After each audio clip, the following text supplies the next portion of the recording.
নমস্কাৰ 24 লাইভ চাই থকাৰ বাবে ধন্যবাদ। এই মুহূৰ্তত লৈ আহিছো এটা বিশেষ খবৰ। পেট্ৰল পাম্পত এতিয়াৰে পৰা আপুনি তেল ক্ৰয় কৰিবলৈ গলে আপুনি বিশেষ কেইটামান নীতি নিয়ম মানিব লাগিব। সিট বেল্ট আৰু হেলমেট যদি আপুনি পৰিধান কৰি নাযায় তেন্তে আপুনি তেল ক্ৰয় কৰিব নোৱাৰিব। বঞ্চিত হ'ব লাগিব আপুনি পেট্ৰল আৰু ডিজেলৰ পৰা। সবিশেষ লৈ আহিছো এই মুহূৰ্তত। আৰু সিট বেল্ট হেলমেট পৰিধান নকৰিলে লাভ নকৰিব তেল। আইন উলংঘাকাৰীৰ বিৰুদ্ধে কঠোৰ হৈছে প্ৰশাসন। সিট বেল্ট হেলমেট পৰিধান নকৰিলে লাভ নকৰিব আপুনি তেল। তেল ডিপুত চিচিটিভি থকাটো বাধ্যতামূলক কৰিছে প্ৰশাসনে। চিচিটিভি লগাবলৈ ডিপুসমূহক 10 দিনৰ সময়সীমা বান্ধি দিছে প্ৰশাসনে। আমি এই মুহূৰ্তত জনাই আছো এটা বিশেষ খবৰ।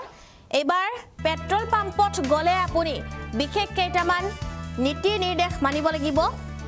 আৰু প্ৰত্যেকটো তেল ডিপুতে এবাৰ চিচিটিভি কেমেৰা লগোৱাৰ সিদ্ধান্ত গ্ৰহণ কৰা হৈছে প্ৰশাসনৰ তৰফৰ পৰা। আৰু এয়া 10 দিনৰ বাবে সময়সীমা বান্ধি দিয়া হৈছে। আইন উলংঘাকাৰীৰ বিৰুদ্ধে কঠোৰ হৈছে প্ৰশাসন।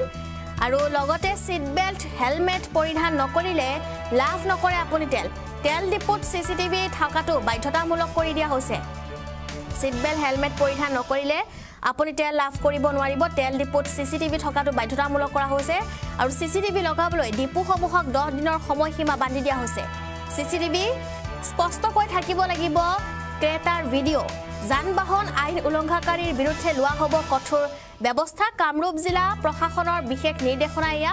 আৰু বিশেষ এটা নিৰ্দেশনা দিয়া হৈছে এইবাৰ।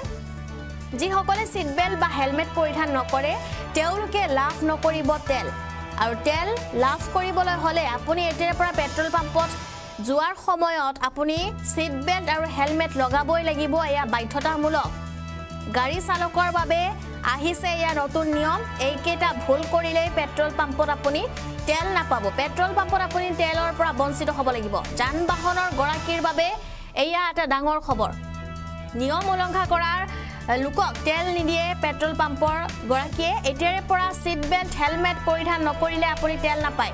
পৰিবহণ বিভাগৰ সকলো নিয়ম পালন কৰিলেহে লাভ কৰিব আপুনি ইন্ধন।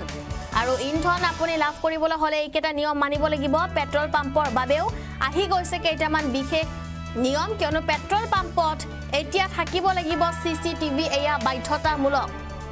আৰু চিচিটিভিত যেটো সকলো দেখা পোৱা যাব লাগিব। কিয়নো বিক্ৰেতা আৰু লগতে ক্ৰেতাৰ সকলো ভিডিঅ' থাকিব লাগিব চিচিটিভি ফুটেজত। 10 দিনৰ ভিতৰত সকলো পেট্ৰল পাম্পত সংস্থাপন কৰিব লাগিব চিচিটিভি। এয়া নিৰ্দেশ দিয়া হৈছে।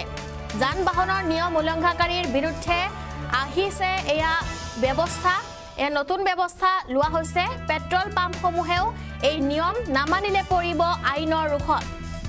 আৰু কামৰূপ জিলা প্ৰশাসনে গ্ৰহণ কৰিছে এই ডাঙৰ সিদ্ধান্ত। কামৰূপ জিলা প্ৰশাসনৰ তৰফৰ পৰা এয়া ডাঙৰ সিদ্ধান্ত গ্ৰহণ কৰা হৈছে। যদিহে আপুনি তেল ক্ৰয় কৰিব যায় তেন্তে আপুনি মানিব লাগিব এই নিয়ম। আৰু যদিহে আপুনি তেল পেট্ৰল পাম্পৰ গৰাকী তেন্তে আপুনিও মানিব লাগিব কেইটামান বিশেষ নিয়ম।